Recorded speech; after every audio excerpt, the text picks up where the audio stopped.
Et lille stykke dansk teknologi kan gå hen og blive en vigtig brik i kampen mod den frygtede lungesygdom SARS. Det handler om luftrensning. Jeg renser luften ved hjælp af ultraviolet lys, som er sådan en lampe som den her. Ja, det lyder mærkeligt, men det er egentlig ret simpelt. Solens UV-stråler virker steriliserende, og det er effektivt.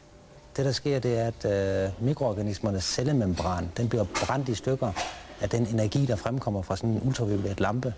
Og det gør, at mikroorganismen den simpelthen dør. Det kan ikke lade sig gøre for den at overleve ultraviolet lys. Udover at luftrenseren ikke bruger kemikalier, har den en anden vigtig fordel. Mikroorganismerne kan ikke gemme sig for UV-lyset.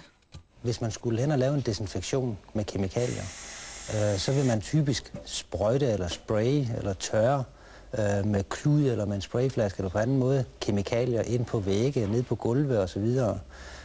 Og det er helt klart med den risiko, at man ikke kommer ind i kroge og kanter. Og der vil virusen kunne ligge og gemme sig og bryde ud igen på et senere tidspunkt. Men luftrenseren behøver kun være tændt i få timer, før alle overflader i et lokale er steriliseret. Og det gør den til et rigtig godt middel i bekæmpelsen af smittespredning.